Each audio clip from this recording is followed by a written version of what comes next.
This is The Natural Laboratory, a podcast exploring science for Bay Area national parks. I'm Daniel Strain. Today I'm bringing you part one of a two-part series looking at the Tomales Bay Watershed. I'm standing on a pebbly bank in Samuel P. Taylor State Park, a few miles southeast of Point Reyes National Seashore. Here, water from Devil's Gulch trickles under a bridge and into the larger Lagunitas Creek. River people would call this a confluence. It's a place where matter and water and energy from one watershed enters another watershed. My guide today is environmental scientist Matthew Cover with California State University Stanislaus. He studies stream-loving plants and animals like the juvenile steelhead trout in the pool in front of us. One jumps and falls with a plop to catch a hovering bug. It doesn't look like this tree-lined creek has changed in hundreds of years. But it has, Cover says. You just need to know what to look for. This is a place where, people come to enjoy the aesthetics of nature. On the other hand, there's been this long history of impacts that we're still trying to unravel and understand. Lagunitas Creek begins as rainwater rushes down Mount Tamalpais about 10 miles to the south.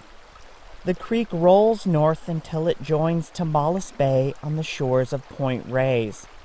It's one of many waterways in the Tomales Bay Watershed, a 20-square-mile bowl of land. Until the 1850s, nearly every drop of water in this bowl drained into the bay. In California development, the gold rush really was a huge turning point. Settlers in search of quick riches logged and built their homes at the edge of Lagunitas Creek. Just upstream, not too far from here, Samuel P. Taylor built one of the first dams on the West Coast. Over the decades, those dams got bigger, and it's taken a toll on endangered fish like coho salmon and steelhead trout. It begins when adult salmon swim upstream and need to find suitable locations to build a nest called a redd.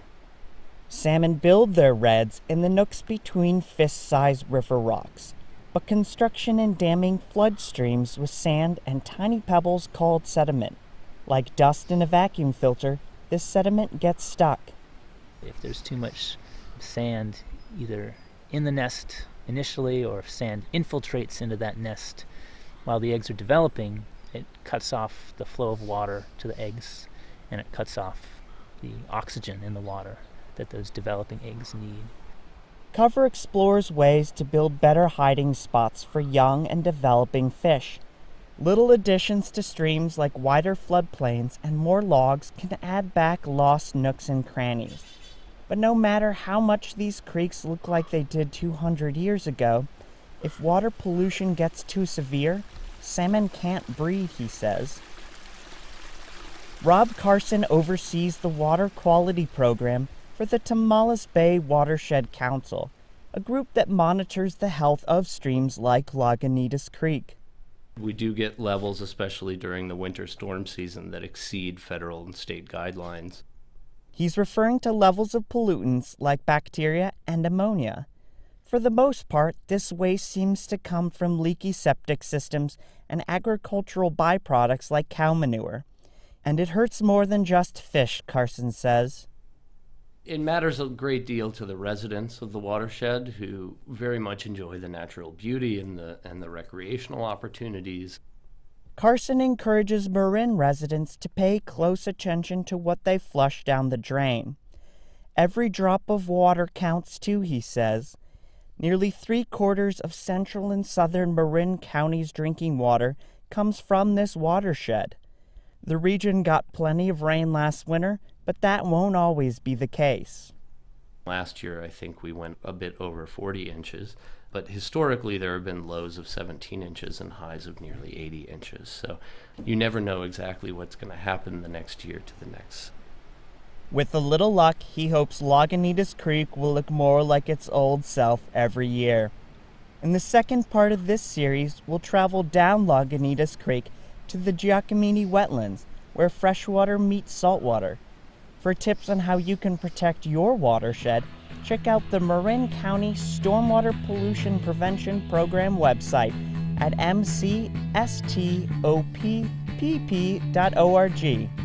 For the Pacific Coast Science and Learning Center, I'm Daniel Strain.